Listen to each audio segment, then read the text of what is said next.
promise? To steamy hookups to heartbreaks we never saw coming. But not every great couple got the ending they deserved. Some were torn apart by bad timing, tough choices, or just plain bad luck.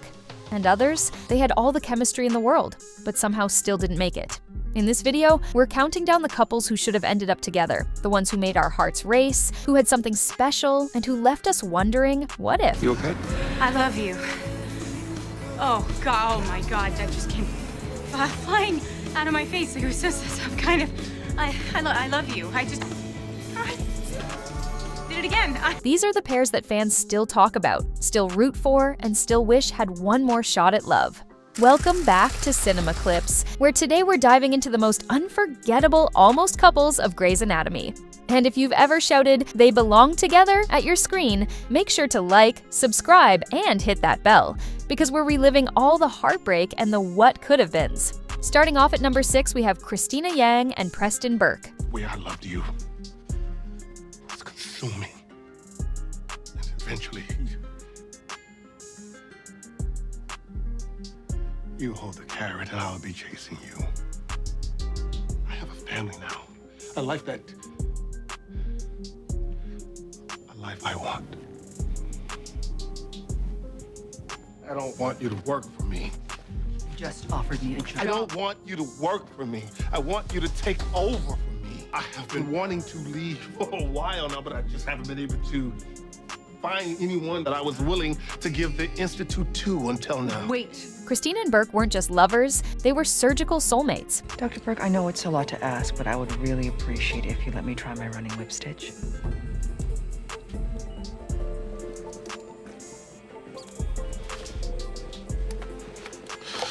All right, take a good bite. You want to make sure it holds. Good. Don't put too much pressure. There. Keep going. Fiercely ambitious, intensely driven, and emotionally complex, their relationship was a high-stakes dance between passion and pressure. But Cristina loved him deeply, in her own guarded way. When he left her at the altar in season 3, it wasn't just a heartbreak. It shattered a future she never thought she wanted until him. And when he reappeared in season 10 to offer her a dream job, not a ring, it was the final proof. He knew her better than anyone. They didn't end up together, but what they had was rare, messy, and unforgettable. At number 5, we have Lexie Grey and Mark Sloan. You okay? I love you. Oh, God, oh my God, that just came flying out of my face. It was some kind of, I love you. I did it again. I love you. I do. I love you. And I have been trying not to say it. I have been trying so hard to just mash it down and ignore it and not say it. And Jackson is a great guy. He is. He's gorgeous and he's younger than you, and he doesn't have any grandkids or babies with his lesbian BFFs, and he's in Avery, and he liked me. You know, he really liked me. But it was never gonna work out because I love you. Lexie and Mark were the definition of right person, wrong time. She was the bright, slightly awkward intern with a heart full of hope. He was the charming, emotionally complicated plastic surgeon with a reputation. But together, they made magic. Mark helped Lexie grow into her confidence. I'm gonna run a quick test on your patient. He's in a lot of pain, Mark. I don't think he needs a tummy tuck. Oh, that's funny. Dr. Gray came to me with an interesting idea, and unlike you, I'm taking the chief's new teaching protocol seriously, so I listened. I read a thing about swelling and compression of the ethmoid nerve. I believe if we were to stick a caudal elevator up his nose. No, I'm sorry, up his nose? If Dr. Gray's on the right track, the patient will let us know. Okay. And Lexie made Mark believe he was capable of real love, not just flings. When they both died after the plane crash in season 8, it felt cruel. Their story ended just as they were ready to choose each other again. Fans still wonder what could have been, because Little Gray and McSteamy weren't just a couple, they were endgame. And at number 4, we have Alex Karev and Joe Wilson. Listen.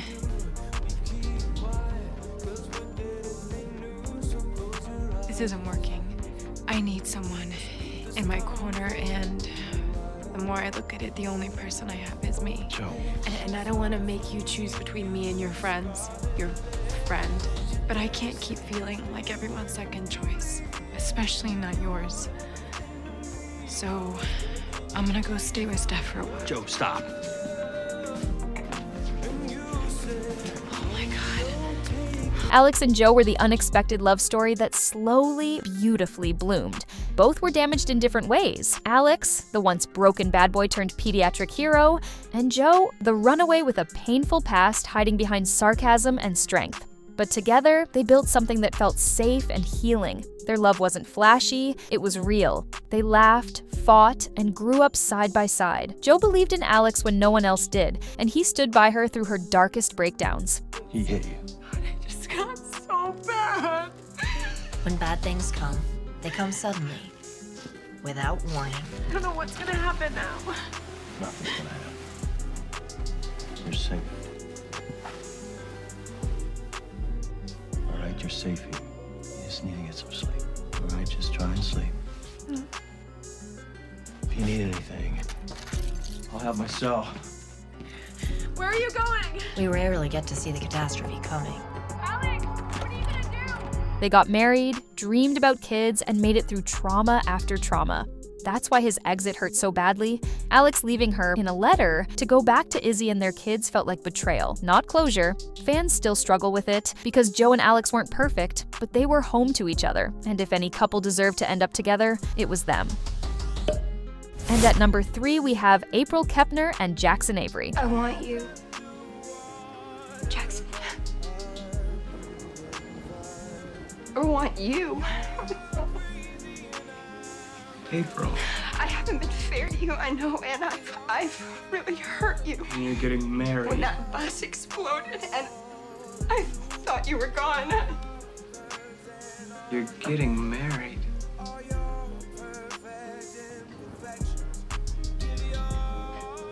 Unless you can give me a reason not to. April and Jackson were the couple who defied the odds, and sometimes each other. What started as a friendship between two very different people, the rule-following, faith-driven April, I helped put him under. He's prepped in position. I thought we said I was handling that. Oh, yeah, we did. I just wanted to make absolutely sure everything was ready for Dr. Shepard. Well, your first day here, and already you're making my life easier. Yeah, Dr. Kepner, no, she's not just a good doctor. She's a great doctor. and the confident, emotionally guarded Jackson grew into one of Grey's Anatomy's most electric love stories. Their chemistry was undeniable. From that spontaneous elopement to the soul-crushing loss of their baby, April and Jackson loved hard and broke even harder. What made them so special was how much they saw each other. Jackson believed in April's strength when she couldn't see it, and April brought out the vulnerable, softer side of Jackson that no one else could reach. Though they divorced and tried to move on, their connection never really faded. Coming off at number 2, we have Izzie Stevens and Denny Duquette. For 5 years, I've had to live by the choices of my doctors. The guys that cut me open decided my life there wasn't one choice that was mine. And now, I have this heart that beats and works. I get to be like everybody else. I get to make my own decisions, have my own life, do whatever the damn hell I choose. Now here's the good part. So you listen close. What I choose is you.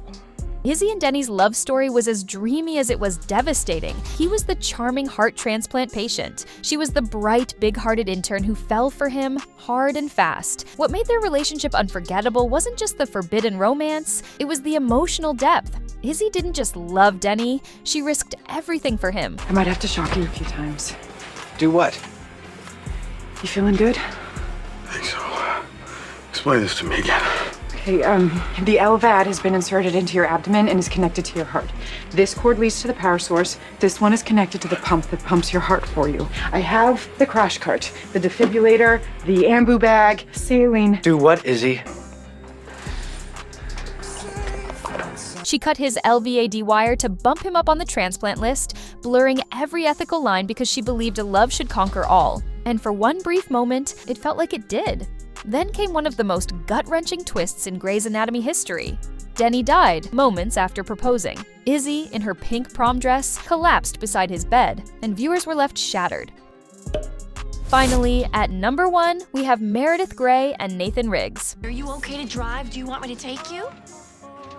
Megan's alive? Megan's alive.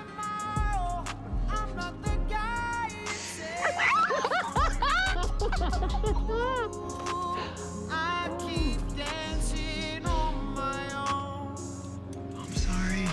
No. Don't do that. No. Don't do that. Don't apologize. This with Derek, I would already be gone. Just when it felt like Meredith might be able to love again after Derek's death, Nathan Riggs came along. Their chemistry was natural, their baggage mutual, and their slow burn connection felt real. But when Megan Hunt, Nathan's long-lost fiancée, returned, their story was cut short. Meredith let Riggs go, not because she didn't love him, but because she finally could. And that's what made their story bittersweet. It wasn't about forever, it was about healing. Love on Grey's Anatomy is never easy. It's messy, tragic, passionate, and often painful. But that's why we care so much. These couples may not have ended up together on screen, but in the hearts of fans, their stories never really ended. Which couple do you think deserved a better ending? Drop your heartbreaks and hot takes in the comments below. And if you enjoyed this trip down memory lane, don't forget to like, subscribe, and tap that bell so you never miss a moment from Cinema Clips. Until next time, keep dreaming of what could have been, and maybe rewatch those scenes that still give you butterflies.